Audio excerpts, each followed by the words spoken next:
Vous écoutez RMC.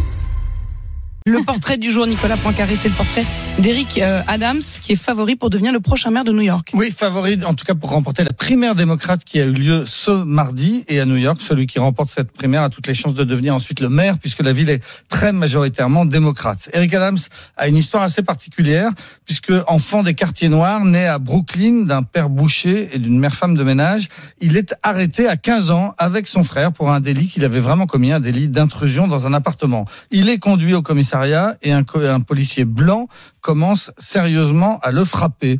Et ça dure jusqu'à ce qu'un policier noir vienne interrompre la bastonnade. Ce jour-là, le jeune Eric Adams a décidé de devenir policier pour lutter de l'intérieur contre le racisme de la police. Et c'est ce qu'il a fait.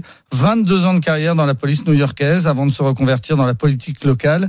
Il a été sénateur de New York. Il est actuellement maire de Brooklyn. Brooklyn qui est un des 5 arrondissements de la ville. La campagne électorale a été menée par 2 débats. Justement, les violences de la police après la mort de George Floyd et puis l'augmentation de la délinquance et des morts par arme à feu. Sur ces 2 questions, Eric Adams a évidemment une légitimité puisqu'il est à la fois ancien policier et ancienne victime de violences policières. Il est pour une réduction des armes à feu en circulation, pour une politique de contrôle des armes. Mais New York, c'est aussi une ville qui essaye maintenant de repartir après la crise du Covid.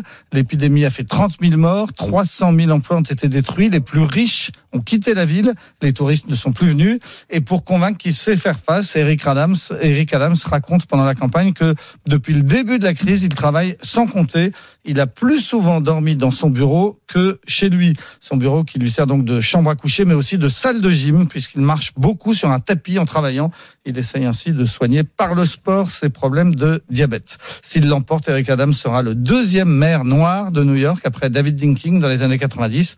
Le résultat du vote d'hier ne sera connu qu'à la mi-juillet. Il faut 3 semaines pour dépouiller.